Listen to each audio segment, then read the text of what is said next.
The Mannin Line with Andy Wint.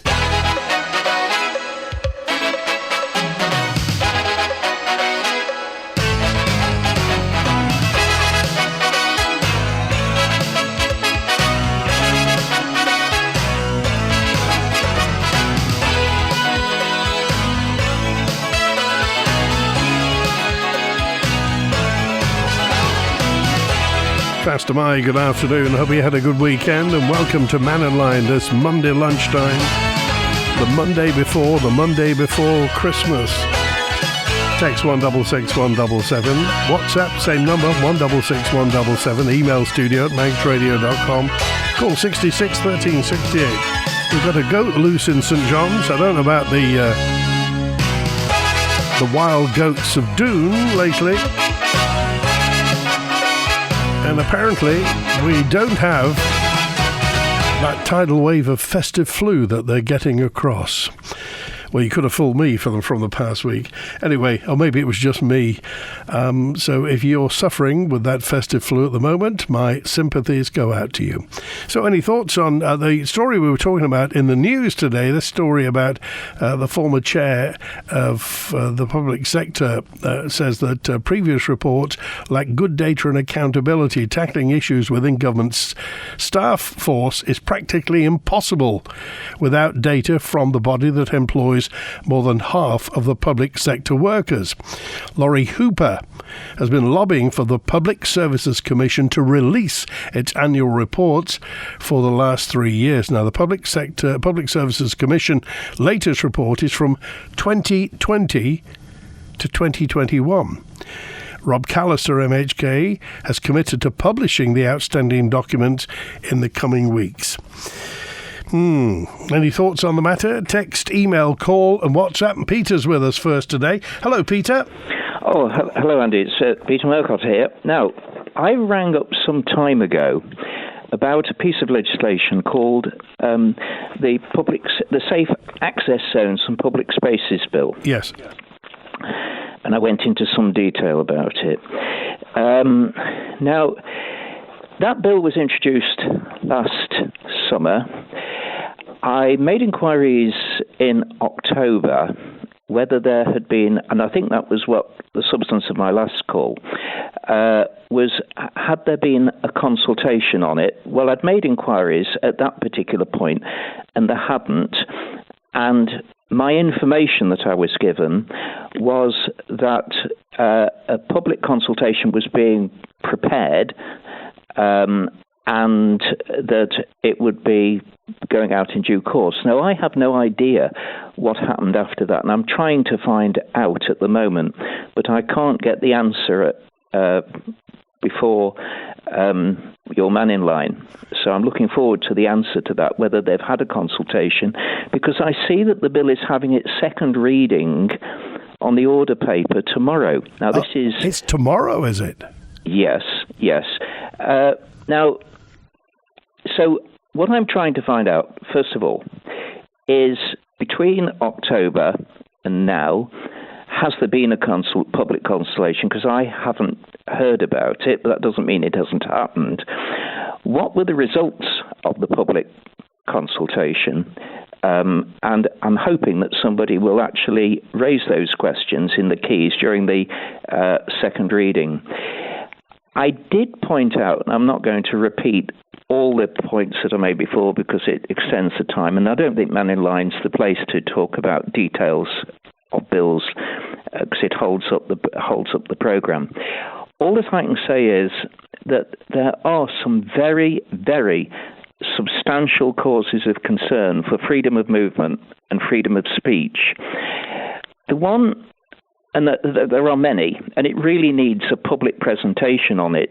And I'm hoping to be able to do some of that in the new year when there's going to be a debate about freedom of speech at a meeting in the Isle of Man. The one thing I would just remind you of, one of the strangest parts of it is that the places to which the access is going to be protected, that insofar as they can, there is in the bill the fact that the actual places can be anonymised, in other words, the buildings. Now, I pointed out before, and I would point out again, this takes the bill into some extraordinary new territory, because even under the Official Secrets Act, I'm not aware that places are anonymised. For example, I was quite surprised, really, when I found that the headquarters of MI5 were actually named in a newspaper. And so this bill really goes beyond what the Official Secrets Act does.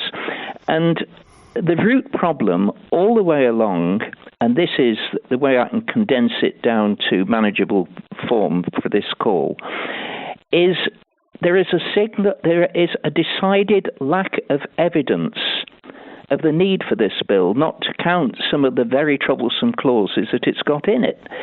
And I think that there needs to be a very wide-ranging public debate on freedom of movement, freedom of speech, and on the details of the clauses that I can't go into, but which are extremely worrying for those purposes. And I would say, quite clearly, it would be very hard to reconcile with the Human Rights Convention. Extremely hard, and I can't see how it could be reconciled. So, it's called the Safe Access Zones and Protected Public Places Bill 2024, isn't it? Well, actually, I've got the order paper in front of me. Let me get it. Actually, there is. This is an extremely minor point. There is a contradiction in the bill, whether it's public places or public spaces. Yeah. I picked up on that. We won't argue on that one. It's the safe access zones bit, the one that is actually the more troublesome of the two. I think part of this, Peter, is the fact that it sounds a bit obfuscatory. You know, it's a bit clouded, and to the layperson, this seems like a sledgehammer to crack a nut, because it's not quite clear what it is, A, they're trying to make safe from, or B, what the public needs to be protected from. I mean, in words of one syllable, what's its job? Right. I think that it was when the mover gave the address for the leave to move. I got a copy of that, and what was notable that they didn't actually give some strong, incontrovertible evidence of why it was needed. It seemed to be almost anecdotal. The nearest it came, and I'm speaking from memory, it said something like, I expect you all know of some of the problems that have arisen. Well, I didn't know. I didn't know what they were talking about. But anyway, when you're going to bring in a bill about criminal law, you've always got to establish that there is a serious social problem which cannot be addressed by the existing law, and in any event is so serious as to bring in to play the criminal law. In other words, you don't introduce new crimes without some very strong persuasive reason. Otherwise, you'll soon have you'll move away from a democratic society, and you'll start intruding into areas which I'm describing, like with regard to freedom of speech, which is very troublesome, as we know, with these so-called hate crimes. Now, this doesn't deal with that, but it deals with. It really deals with, as far as I can see, I think it's probably to some extent it's actually couched in terms of health. So it's to do with certain facilities that people might wish to access, which really have I suppose, whether it's to do with abortion, although there's already legislation covered by that. And again, I am not sure what gaps there are in that legislation, which is rather widely drawn, that can't be met. And I'm not sure what the social need is, except that anecdotal evidence says, I think it was something that had a bearing on when they'd got the COVID crisis on, and of people wishing to convey their views about the vaccination and so on. But again, as to where and how the existing law was found to be inadequate, I don't know, because the existing law, I would have thought, was very adequate. The law of harassment, the Public Order Act. But this bill goes far, far further than that. It introduces areas which haven't before, to my knowledge, ever come into the criminal law. And I come back to the point, only one of them, and that is the anonymisation of the places you're talking about. And do you think this is a one-way street, i.e. if this comes into law, there's no going back from it, or would future Tynwald be able to repeal something like this? Right, well, that's constantly been debated. I've said it times without number. We do not have entrenched legislation in the common law jurisdiction like England and Wales. I don't think they have it in Scotland, which is a civil law jurisdiction. We certainly don't have it in the Isle of Man. Once Parliament's passed a law, any Parliament, even the same Parliament, can withdraw it. And that was proved conclusively, for example, during the COVID crisis. I analysed all the subordinate legislation that came out, and I made a submission to the inquiry that took place on that, and I found that in some of them, they passed a regulation sometimes in 1 week, and then a week later or a fortnight later, they withdrew it and passed something else. Well, that conclusively proves that they can do it. Well, they were doing it within a fortnight sometimes in that case. I know it was a crisis. I know it was, and I know it was a question of a unique situation. But I'm making the point that legislation can be changed with great ease, and so it isn't endemic. Can I just mention one other thing? Okay. I'm going to use what I call the theory of detached action. And the theory of detached action says that a general principle is not invalidated by an isolated exception. And I'm going to apply that to another bit that's coming before the legislature tomorrow, and that is about a certain bill that I've been known to be talking about. And I'll give you the first word, assisted, and I won't say any more than that, because I think everyone listening will know which bill I'm talking about. There was put in the House of Keys a rule that you couldn't access what that bill is seeking to provide unless you'd had 5 years residency in the island. Now, there is a very strange amendment coming before the Legislative Council tomorrow, an alternative to the 5 years rule. It repeats the 5 years rule, but it then goes on to say, and I'm trying to find the page while I'm talking here, it goes on to say, I'll read it to you what it says. On the day the declaration is made, that's the declaration for someone to access the facility under that assisted bill. It says, has been ordinarily resident in the island for not less than 5 years, or has been ordinarily resident in the island for not less than 1 year before first being informed of the diagnosis that the person is terminally ill. Now, that, in effect, blows to smithereens the 5 years rule, because it's just the most incredible amendment, because the 5 years rule immediately is made totally redundant. So now the 5 years is reduced to 1. Now, that was the very thing that was reversed in the Keys, and now they're in effect going back to it. So I just hope that the members realise what they're doing and that they just reject that. Okay, appreciate your call today. Thanks for calling, Peter. Thank you. Bye-bye. All right, bye-bye. It's 21 minutes past 12. This is the Safe Access Zones and Protected Public Spaces Bill 2024, which is in Parliament this week. Who decided that the Mountain Road needed to be closed when there are so many roadworks on the Coast Road? Well, DOI, presumably.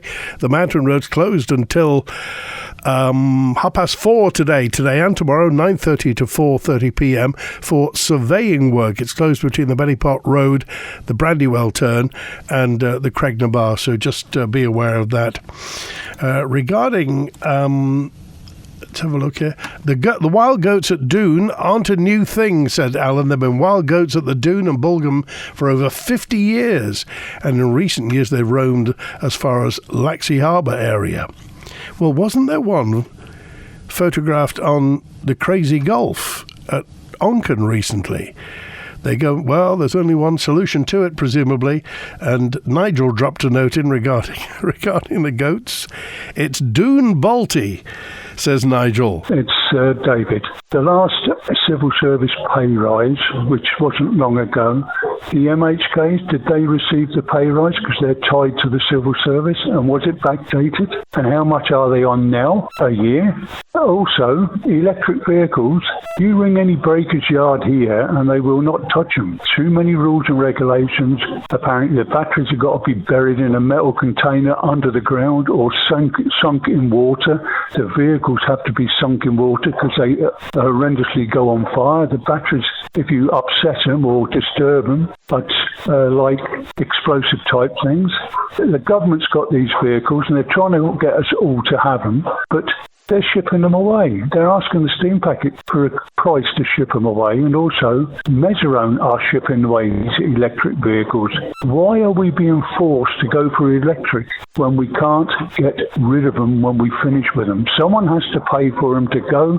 Does the buyer have to pay for it? The garage we bought it from, or is the government paying for it and the taxpayer? That's all I wanted to ask. Thank you very much. Goodbye. Okay, thank you, David. Well, still, to the moment, nobody in the motor trade has furnished us with the full story as to what happens when an electric vehicle becomes US damaged. What's the train of action? Is it isolated on the Isle of Man? Is it sent over to the UK? Who takes it? Does the steam packet take it on the hazardous cargo sailing? Does Mezzerone take it over to the UK? What happens to an EV when the battery is US or if it's in trouble? If anybody knows, at some point we're going to know, so we may as well know sooner rather than later. Thank you, John. Steam Packet Management generate a new question, and if management decline to answer, maybe the shareholder will. That's the Treasury. If the Ben McCree is supposed to be backup for the inadequate Manxman, that's John's word, inadequate Manxman, why was the potential disruption or cancellation of a Manxman round trip posted just as the Ben set off from Heysham for Dublin on charter to Stena Line? Is that true? Thank you, John. We'll certainly look at that. I think, says 653, safe spaces are needed. They're there to protect people who may be in a vulnerable position. You shouldn't be scaremongering when there isn't an issue. It just doesn't seem that apparent, though. Thank you. That's anonymous from 653. When they say safe spaces, safe for whom, from whom? Merry Christmas from everyone at Skull Valley Geo. Ocean Views is the perfect venue for your Christmas party. Whether small groups of family and friends or corporate bookings, Ocean Views can cater for parties of up to 120 people. With excellent choices on food, from a delicious 1, 2 or 3-course Christmas feast available from the 28th of November to your favourite non-festive dishes from the chef's seasonal menu, with free parking and wheelchair access. See the menus and book now for Christmas. Find Ocean Views on Facebook or at oceanviews.im. Find stunning Christmas gifts at Ramsey Art Gallery, jewellers and engravers. With beautiful artwork, including prints and original paintings. There's gold and silver jewellery and watches from Citizen, Bolivar and Storm. Plus Seconda, Accurist and Timex. Includes free lifetime watch bracelet adjustment with purchase. Make gifts extra personal with an engraved message. Or if you find it hard to choose, then a gift voucher is the perfect answer. Get Christmas all wrapped up at Ramsey Art Gallery or see ramseyartgallery.com. Here at Q Plus, we're not just blue, we're green. From smart boilers to heat pumps, Q Plus supply products from the leading brands in renewable energy for a cleaner, greener home.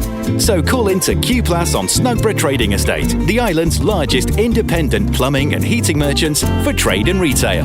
Or call 673 131 to talk to our friendly experts about the latest cost-effective products in home heating and find out what we can do for you at Q Plus.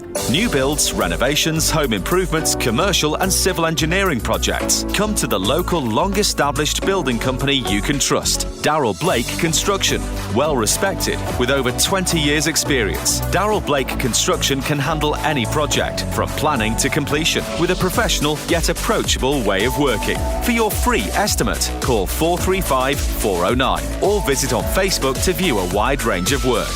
Darrell Blake Construction. Committed to quality. Some December Tynwald leftovers to dig into on agenda this evening at 5:30 on Manx Radio. We hear from the new and former chairs of the Public Services Commission as Tynwald considered why the Commission hadn't published its annual reports. The Commission employs around 4,000 civil servants, so it's kind of important that we do find out what they're up to.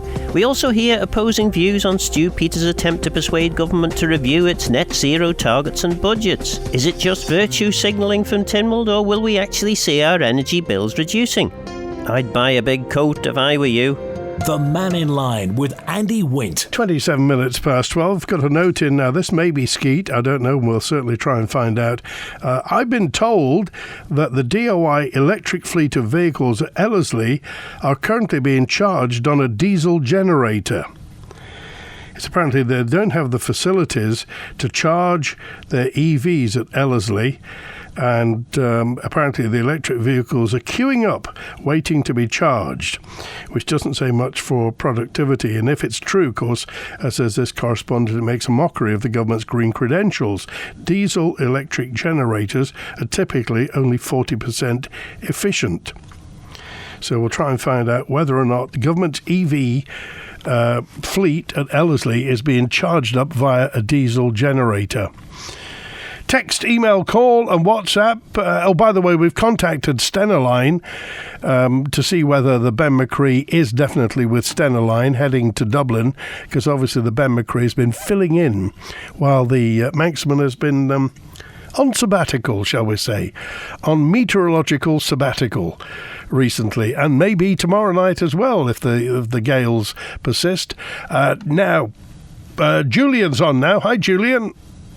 Hi, Andy. How you doing? Very well, thanks. Yes, good. Good. Yeah, just listening to Peter before. Yeah, that's the access zone and safe spaces legislation that they're talking about here. It's a really bad idea. I just think it's not needed, and it's just imposing ever more layers of restrictions. When you say a bad idea, sir, that's your immediate response. It's just there's no need for it, or what? Absolutely. And also, of course, if you're having anonymised locations, how on earth do you know if you're transgressing or not? I mean, the whole thing is not really well thought through, is it? Well, and for anybody who's not quite sure what this is all about, Julian, what's it all about? Well, it's basically anything that's controversial, you're not allowed to talk about it. Or, we had a case not long ago where a woman was praying silently opposite an abortion clinic, and they arrested her for it. She was just stood there, just silently praying. What is this, thought crime from 1984 or something? Right, okay. And I think it's Michelle Haywood, I think, who's introducing the bill, isn't it? Yeah, I'm just wondering who it is that's drafted it, though. It's technical, but on the other hand, there are so many holes in it, it's like Gruyere cheese, really. And similarly, with impinging on freedoms, you got... I heard Phil Gore mention just before on that recording about net zero targets, and a chap spoke earlier about EVs, and how is market forces anything relevant when car manufacturers have been hit with a £15,000 per petrol or diesel sale if they don't abide by a 22% EV sale mandate from the government? And that's why Volkswagen have been threatening the German government to close factories. Well, yeah, and next year it's 28%. Well, if nobody's buying EVs and you're making it harder and harder, I would imagine Jackson's may well, for a start, selling a lot of new cars. It's extremely difficult to get new cars at the tail end of this year because they're waiting until the reset on January the 1st because they're worried about being hit with these £15,000 fines because people are ordering petrol and diesel vehicles, but they'll be hit with this £15,000 fine for each petrol or diesel that they sell over and above their 22% EV So as less people are buying EVs, so it's going to get worse to the point where nobody will have any vehicles, will they, Andy, in the end, if you follow the logical trajectory of that with ever-increasing fines and, you know, increasing percentages of forced EVs. There's not really market. You know, if nobody wants an EV, why would you try and force people into them? Well, it's almost like that governments don't quite understand why people aren't running headlong towards electric vehicles. Well, that's right. Well, you know, you've got range anxiety. How are you going to charge them? You can't throw cables all over the place to charge them wherever you like if you don't happen to have your own garage. Well, it may be something, it may be even more mundane than that, Julian. It may be that people just don't like them. Well, that's possible. I mean, you know, maybe on the Isle of Man there's a case for some of them. But again, you've got the issue with charging. You know, you've got infrastructure. If everyone had a car that was electric on the island, they'd probably find a power station and fall over. And this is what links me to what I was going to talk about, which is this climate code red that Daphne Kane spoke about the other day in Tynwald.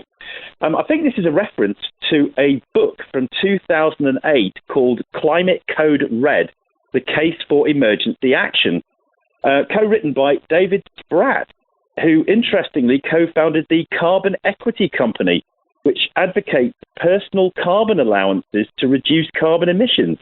So I think he's been making reasonable amounts of money out of this carbon credit malarkey. But I'm wondering, you know, with this Code Red message, is it getting through to the right places? Let's say, for example, the Maldives, which has an average ground elevation above sea level of only 4'11". Virgin Atlantic Travel's website described the Maldives as, and I shall quote, "There are beach holidays, and then there's the Maldives. The turquoise waters, too clear to be true. Silky white sand stretching as far as the eye can see, Andy."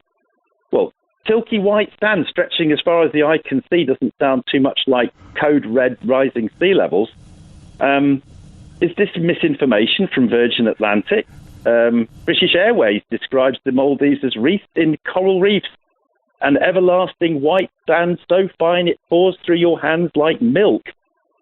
And similarly, one more, the travel website Expedia describes the island of Tuvalu.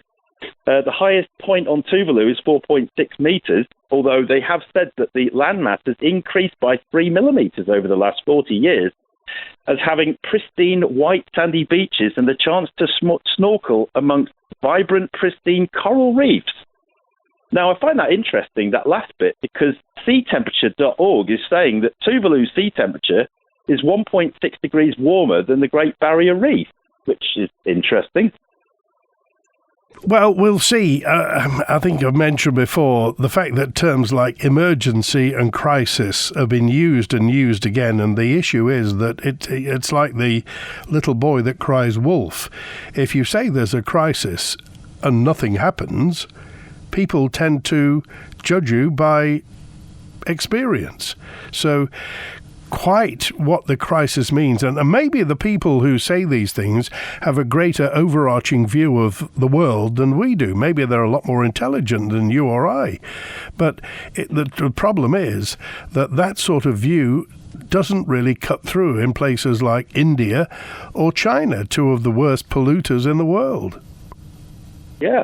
And, you know, when you look at the cover of the Courier and it says record people going on the Tower of Refuge walk, you know, walking out to the Tower of Refuge, how is that still possible?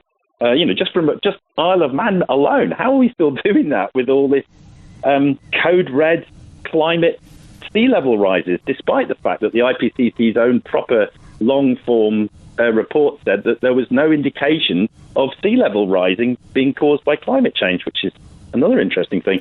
Well, I mean, there are lots and lots of other issues. I mean, it is well documented that a lot of the ski runs and the glaciers in the Alps have been disappearing. It's a point that the Greenland ice shelf is disappearing, and that in itself, that's cause for concern, because fresh water is denser than salt water, and if all that ice goes into the sea, it can affect currents. So without the Gulf Stream, we'd be a lot colder here. So there are concerns to be had. As you say, I don't know whether sea level is necessarily the one to be most concerned about. Yeah, but if you look at India, for example, Indore in the north there, they were saying that their overnight lows were 8.7 Celsius on Monday last week. That's the lowest December reading in years. You've had a lot of snow and things going on in Europe at the moment. So, when you hear these reports, it's very cherry-picked just for a particular point. Yeah. Well, that's always that's a good point in that you always have to fish around. You always have to search around for the correct information from unbiased sources. So, yeah, I do take that point.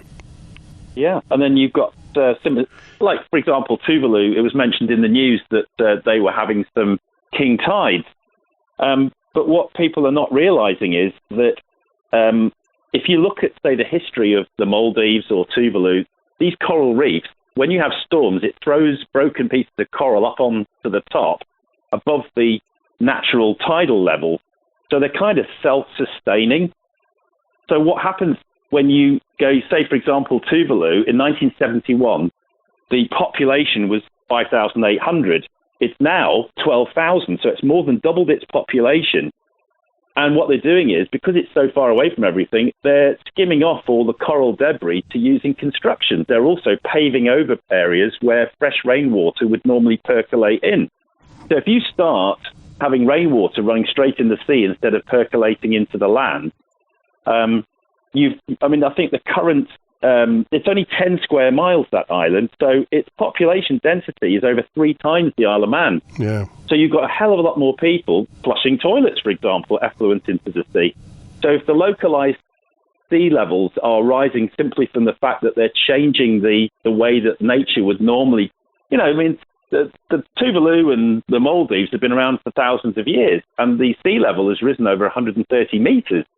So if they've constantly been populated over that period of time, they must be self-sustaining, or they'd be right under the sea, wouldn't they, Andy? Well, the Earth is a self-repairing mechanism, isn't it? The Earth has been here a lot longer than we have, and will probably be here a lot longer when we're gone.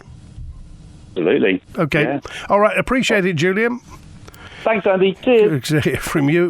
They're there to protect people who may be in a vulnerable position. This is the safe spaces thing. Government's wasted millions with no comeback. I think MHK should be held financially accountable for the climate spending, and then they wouldn't be so profligate in wasting our taxes, says Gaz. It doesn't really work like that, though, does it? Yes, as soon as we get a word from Stena on what's happening with the Benmacree, we'll let you know. Tesla, says Texter 223, have more than 55,000 brand new electric vehicles being stored in a desert in America for over 5 years because they just can't sell them. BMW are making 8,000 staff and in the EV production redundant, says 223. Well, thank you, 223. They're just not listening to me. I came up with a solution to this a couple of weeks ago. If people aren't buying electric vehicles, give them away. Give them away free. If retailers are going to be fined £15,000 for every EV or every internal combustion engine vehicle that they sell because they're not hitting targets, give them away free. 2 things: you won't be fined, and secondly, more people will be using that technology. And the more people use the technology, then the more it flows into the mainstream. Give them away free. Well, that's just my thought anyway. Electric vehicles should be banned from the boats. They're a hazardous cargo. One fire could cause the ship to sink. Wow, especially the Mannin, says 068. Are EVs allowed on the Mannin?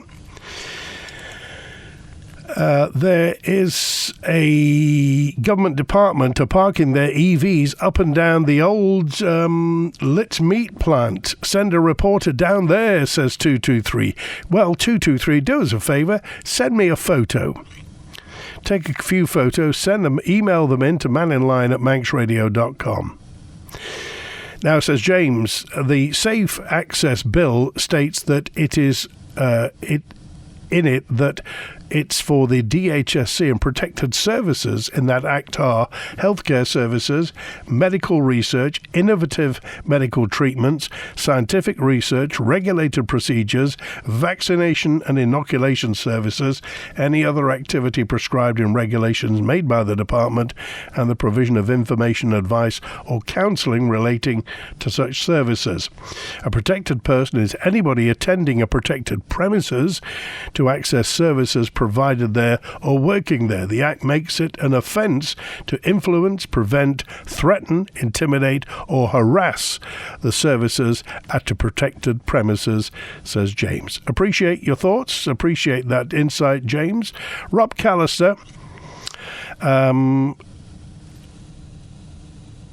didn't bother with that yearly report, apparently, says Andy. So, well, we'll see whether Rob Callister, he says that the report's going to come out, so we'll see.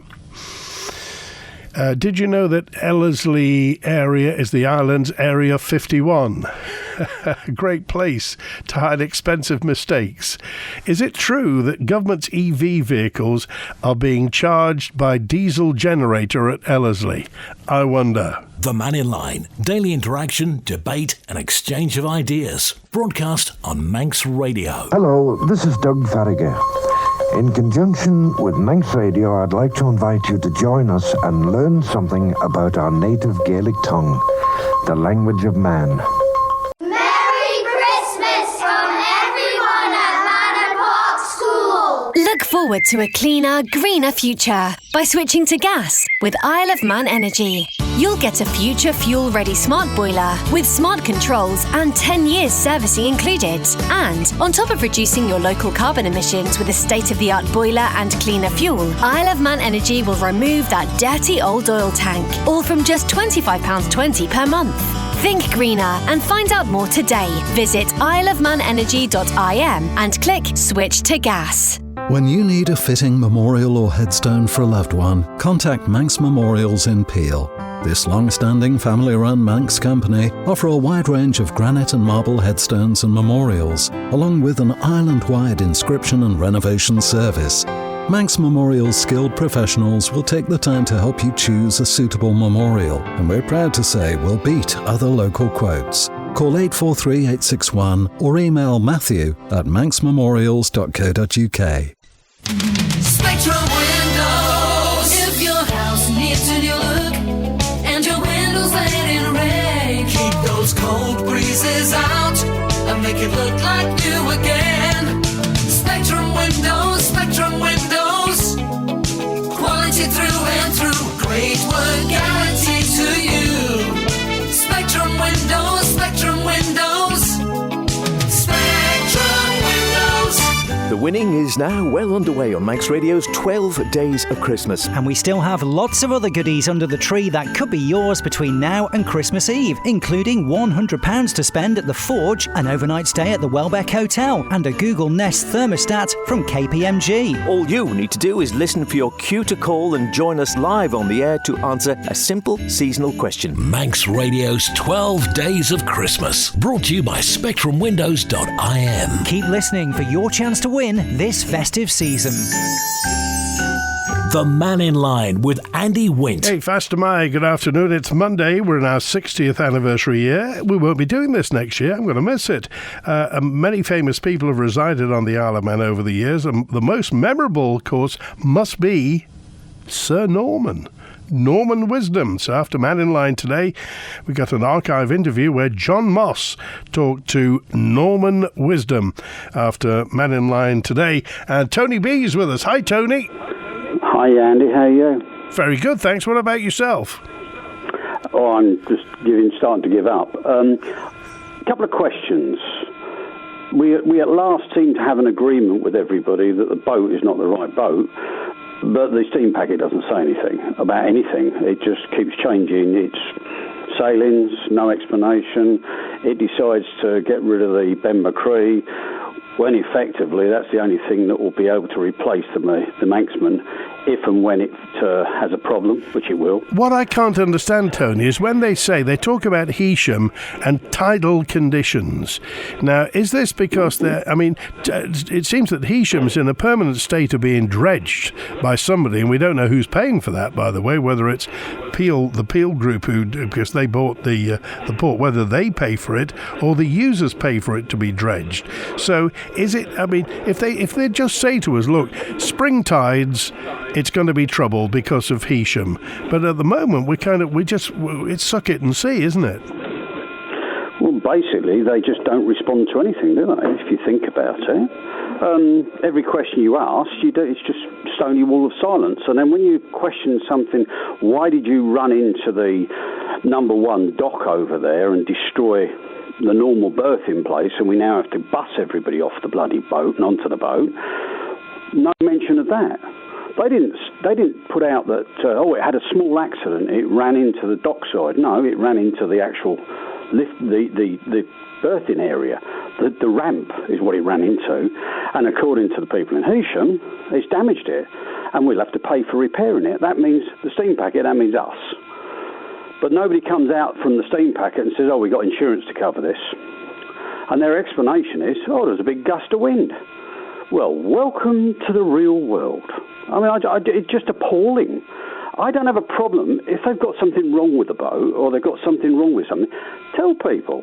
It'd be a lot easier, wouldn't it, than us going in and saying, why are you doing this? Why are you doing that?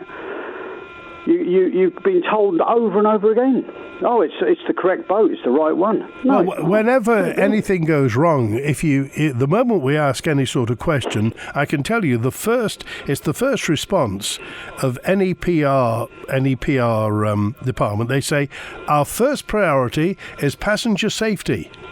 Well, how about that, Sherlock? Who'd have thought that? We know that. That's given as read that your first priority is safety.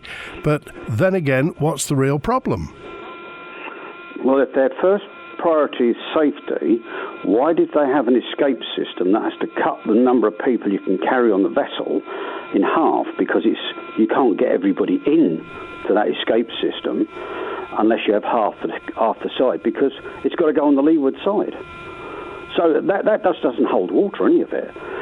So anyway, it's not what I phoned up about. I just think it's about time somebody in Treasury is either dragged out and forced to answer these questions, or somebody in the steam packet is dragged out and forced to answer these questions. It's ridiculous. And the question being, what's the issue? Well, the question is, why don't you answer questions? What is the secrecy? What is it for? Is it to protect the innocent or to protect the guilty? Because the next question is, well, who ordered this boat and on what basis was it ordered? Was it somebody in the DOI with a grandiose plan that we're going to have a bigger boat? That's the wrong boat. Anyway, that's not what I really called for, because that's something that will rumble on and on and on as long as this administration's in place, because they have no intention of answering questions that are difficult to answer or say they did something wrong. What I called for was, I keep driving past Willaston, and we comment on how nice these council houses that they've got up there look now. Now they've actually done them up and re-rendered them, done this and that and the other, but I don't see one roof anywhere with a solar panel on. So they've changed all the boilers over from oil to gas, which we're not supposed to be relying on. But all the same, you can't get a new gas boiler as of, next year or something? My question would be, why didn't they put in the necessary infrastructure and the necessary points in all those houses whenever they redid them to put solar panels on the roof? That would be a far better investment than changing an oil boiler out to gas. And great PR as well, Tony. If they'd done that and put those panels on, then it would have been a statement of intent. Yeah, but it's not there, is it? And it seems that the housing stock runs under different rules from anybody else. So why is that not done? I mean, there's multiple buildings they keep building, which they don't need. I'll give you two examples. One is the new test centre, not a solar panel in sight. And there was nothing really wrong with the old one, but they've now got a new test centre, which is 150 yards, 200 yards up from the old one. And you question, well, what was that? Why have they moved? What's so different? What's so much better? And why did it cost as much as it did? And they haven't told us, I don't think, how much it cost yet. They spent £3 million on a new disposal site in Douglas, right? But I don't think there's any solar panels there either. Okay. So it just goes on and on and on. They keep telling us, you have to do this. But apparently the government doesn't have to do any of the things they keep telling us to do. And neither does the local council. Okay. All right, Tony. Got to go. Thanks for calling today. You take care, Andy. Good to hear from you. Thanks for that. And Mark's with us today. Hi, Mark. Yeah, hi, Andy. I was just listening about Laurie Hooper's sort of being able to sort of pivot a completely 360 with regards to Stu Peters' questioning about whether net zero, we should question the net zero targets or not. And miraculously, Laurie Hooper managed to say, well, net zero is of extreme economic benefit to the Isle of Man. And I'm just utterly confused by this, because what is the economic benefit to the Isle of Man? Now, we just simply don't know. And I bet you, if you ask any MHKs to specifically state what the economic benefit of achieving the net zero targets would be, I think they'd be flabbergasted. Stomachs, they wouldn't be able to give an answer. Can you think of any economic benefit that I would love to know. Pursuing renewables and net zero, to my mind, they are, but they're not symbiotic in some respects. So you can pursue renewables, and maybe, if they would give us some clarity on Ørsted, what the economic benefit to Ørsted would be to the Isle of Man, we don't know. But if that was to be, worth tens of millions or hundreds of millions to the Isle of Man, well, I'd go, okay, well, that's a really good thing. We can give up our view to actually maybe get reduced electricity or increased revenue to the Treasury. But there's just silence. So they make these grand statements without any substance behind it. And that's what I found very worrying and troubling. And, I think Stu Peters' original proposal was very reasonable. It's sort of saying, should we review the net targets? Are they achievable, and what do they mean for the Isle of Man? And Laurie Hooper, who we know is sort of, Liberal Vannon Party, their policy is very much, do not explore fossil fuels, leave the oil and gas in the ground. It's quite an extreme view. He's managed to convince the rest of Tynwald that, well, net zero is going to be of economic benefit to the Isle of Man. If it is, well, what is it? What are those benefits? Appreciate it, Mark. Thanks for calling today. All right. Take care. Good to hear from you. That's it from Mannin Line today. Rob Callister's been in touch, by the way. Rob Callister, Onken MHK, says, just to confirm to your listeners, a copy of the consolidated PSC report was given to the Chief Minister last week, and a copy of the report will be posted on the Register of Business on the Tynwald website this week. That's the newly appointed PSC Chair, Rob Callister, MHK. So we'll hopefully get to the bottom of that. And thanks to the person who sent me the map. The Bent's on the way to Dublin under a UK flag. A UK flag. That's it. Norman Wisdom is on the way. And remember, this Thursday, the Chief Minister is on Mannin Line. And thanks to Chris Quirk on the phones today. Enjoy the rest of your Monday. WINT. 60 years serving you as the nation's station. This is Manx Radio. Famously, a number of very well-known people have come to live on the island, but have found, for one reason or another, it's not to their taste. But one household name who loved us was Norman Wisdom, a comedy legend, offered the crown of Albania, where his films were shown constantly. He lived up north, where I talked to him about his tough upbringing, on his own, from the age of 14. I managed to get into the army as a trainee band boy. And that was my luck started from there. I learned to play clarinet and saxophone, and learned about music, and I started to sing. The band, when they did concerts for the troops, they used to do the sea shanties.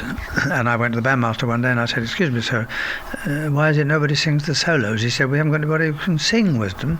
And I said, "Well, yes, you have, sir." Oh, he said, "Well, let me hear you." So I sang an old Jack Buchanan number. You remember Jack Buchanan?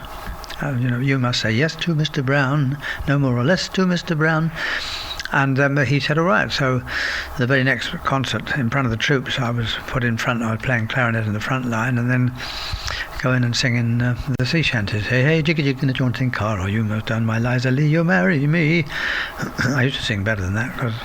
And then I went to the wash house, taught myself to tap dance.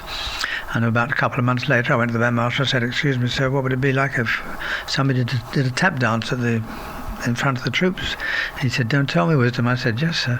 So then I was playing clarinet in the front line, and just on the chuck-chucks, because it takes a long time to learn to play clarinet properly. You know what the chuck-chucks are, do you? You'd better explain. Well, if for instance the band's playing the Blue Danube, you got your dum da da dee dee chuck chuck chuck da la da da da dee la da da chuck chuck chuck. So then I'd be out, hey hey jiggy jiggy jaunting car way, hey my love, and then tap dancing. But I can't give you the sound of tap dancing, but I used to do that. And then one evening we did a troop concert, a concert for actually at the officers' mess. And in those days particularly, I'm talking about many years ago, the officers used to be very much like that, And when I started to tap dance, they started to laugh, and I couldn't understand why. And I must confess that I was beginning to get annoyed, a bit embarrassed. So I tripped deliberately, and they laughed loud. So I thought, well, all right, if you want to laugh. And I tripped over and fell down deliberately, and they screamed with laughter. And I was so mad. But as I was sitting on the floor, I suddenly thought to myself, God blimey, that's it, comedy. Part of Island Life for 60 years. This is your Manx Radio.